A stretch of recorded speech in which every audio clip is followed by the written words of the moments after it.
Hello, I am C.A. Brill, the author of Why Christians Should Oppose Christian Nationalism, a book about why Christians should oppose Christian nationalism. And in the past episodes of this series, I went through several of the ideas of the book. And if you're interested in reading the book, it is available on Amazon for ebook format. And I'm planning on in the future releasing it in a paper format as well. But anyway, before we get into that, the purpose of this episode is to look into some of the statistics of the number of verses and scripture references in my book. I thought that this was some interesting data once I had collected it, and therefore, here we go. So, this here is a list of every single scripture reference that I make in the book, at least everyone that's cited in the book. Of course, when discussing theology, there's obviously always going to be a time when you mention something and you don't have the specific citation for it because, well, it's perhaps something that everybody already knows, or it's something that you mentioned earlier, so you don't really need to mention it again. But anyway, I did try to be very thorough that whenever I presented a theological proof or something theologically, I decided to actually note it down so that people could look into the Bible on their own and actually see where the ideas that I had are coming from. So anyway, this is arranged thusly on the column A here. There is the book in question. Perhaps I can zoom in to make it easier to see what I'm looking at. Column B is the chapter of the citation. Column C is the verses of the citation. And column D is the number that specific citation is made. Because sometimes in different chapters or when dealing with different topics, I might go back to a particular verse and cite it again in case people forgot what I'm talking about. So as you can see here, Genesis, I cite a few times, and Exodus, I cite several times. Exodus 19, Exodus 19, verses 3 through 6 are cited 3 separate times. That specific citation. And you might notice Exodus 19, 5 through 8 is also cited once. And the reason why this section is cited multiple times is because that deals with the Mosaic covenant, or Sinaitic covenant, the covenant made at Mount Sinai between Israel and God that was mediated by Moses. And that actually is very important to understand when you're trying to understand the ideas of Christian nationalism, because there are a number of different viewpoints relating to how covenants of this sort function and how they can be relevant in the New Testament, and therefore to understand whether the covenant is relevant in that particular way or not, you need to be able to actually understand the covenant. And that's why it's cited multiple times. Exodus 23, 2 through 3, that's my proof for anti-majoritarianism or anti-populism. That's the verse where it talks about you shouldn't follow the people when they, or the majority when, or the multitude. There's different ways you can translate that and different ways you can paraphrase that. When they do wickedness. So that's why that area is cited multiple times. Deuteronomy cited several times here. And you may notice sometimes I cite entire chapters. And that's because I think that there is important context that would be perhaps misunderstood if the chapter is not fully cited. However, in the case of Numbers 16, that's because it's part of a narrative, and I was discussing a particular narrative. So as you see, I do cite heavily from the Old Testament, Joshua, Judges, Samuel. Uh, these are the chapters where David has the opportunity to kill Saul, but chooses not to. A little bit from Job. Job is one of those books that is a bit difficult to cite, not because there's a lack of things or because it's written in a inscrutable way, because it's neither of those things, but because you have to deal with the fact that, of course, number one, it's a poem, but number two, a lot of the Job is a very heavily dialogue-based book, and a lot of it is the opinions of various persons who are present as part of a narrative. So there are different views on how much weight you can place on the opinions of various characters. For example, everybody agrees that Job's friends are wrong, and God also rebukes Job's friends and also Job himself. So I actually only cite from the part where God speaks. However, the character Elihu or however you want to pronounce it, that character, that person, there's different views on whether that person is right or wrong in what he says. There are some people who say that he is perhaps the one that makes the most egregious errors, and then there's other people that say that he's actually right in what he says, because he's not actually rebuked by name, and there's different interpretations of what he says. Now, that being said, a lot of the things that Job's friends and Elihu say, and Job himself says, are actually solid, but of course there are mistakes in there because they are imperfect persons. And when I say mistakes, I don't mean that the book is not inspired. What I mean is that when you read biblical dialogue, you have to understand that the context is important. So when a flawed man is speaking on his own behalf, then he is not speaking on God's behalf. And even though we might believe that it is part of an inspired work, the actual quotes of the man may be arising from that man's uninspired opinions. And this is also the case, for example, when various persons in the Bible say they want to worship false gods and such things, and idols and such things. That doesn't mean that it is good and Christian to worship them, but it is someone who is wicked who is saying that he's going to do a wicked thing. And therefore, that is important to understand. Some people might be surprised how heavily and frequently I quote the Psalms. Well, I don't quote it, I cite them. My book actually has very little actual direct quotations. I tend to just make my point and then cite the relevant passages. And there are several Psalms that I, in fact, cite in full. And of course, there's others where I only cite part of them. Same thing with Proverbs. Proverbs, I heavily cite. And there's a lot of important stuff in Psalms and Proverbs. It's not all theology. It's not all from the Pentateuch and the epistles and the Gospels. The prophets, the poetry, even the history frequently has a lot of good theology in it, a lot of good things that people can overlook.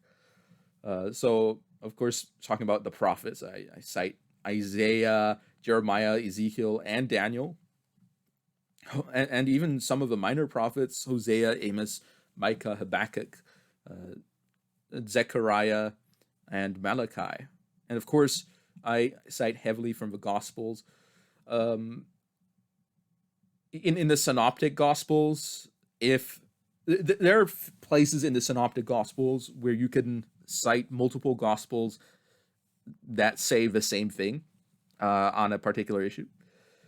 So that's why Matthew is in here so heavily. It's because that's just the one that, in many cases, has the most expanded, or you could say the most comprehensive quotations of what Jesus is saying on a particular issue or such things, at least in comparison to Mark, which tends to be relatively terse uh, when uh,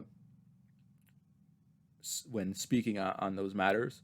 So there are many of these passages in Matthew that also exist in Mark and Luke. Uh, of course, there's also some that don't. And there are a few cases where I will actually uh, cite multiple gospels on a particular issue just to emphasize that this is something that is agreed upon. Um, and then there are some cases where Mark and Luke have unique passages, and that's something that people tend to overlook.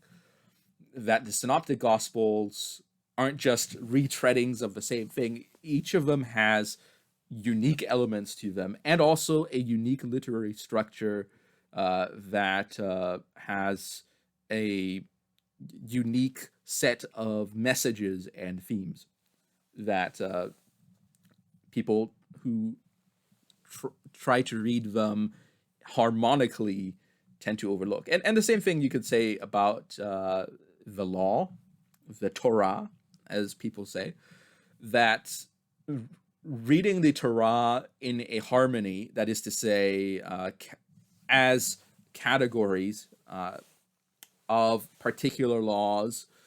For example, John Calvin wrote a harmony of the law which divides various statutes into the 10 commandments and then addresses different parts. That's useful to it's useful to understand how different laws engage with each other, but the law is structured in a certain way for a particular reason, and reading the law solely through the lens of, let's say, everything as an extension of the 10 commandments, or another way would be as uh, in the sense of dividing it into three uses as a hard divide rather than as just three different uses of a holistic law, can lead to several misunderstandings of the law.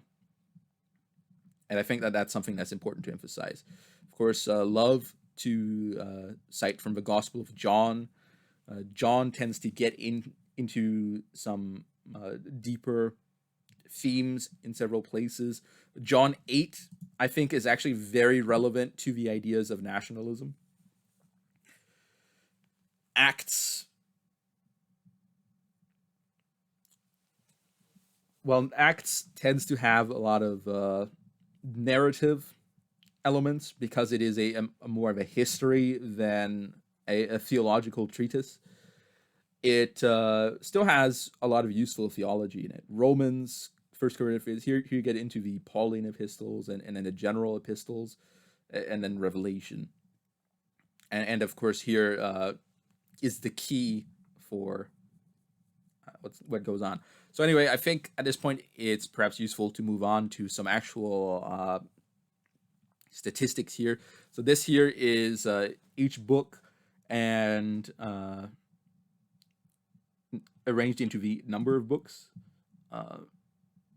which then gets rearranged into categories. So which shows how many books in each category I cite, and then what percentage of books I cite, and what how many chapters, the percentage of chapters, verses, the percentage of verses, and then of course the total references and the unique references. That is to say, that there are things that I cite multiple times. So there you go. So let's go into some of the statistics here.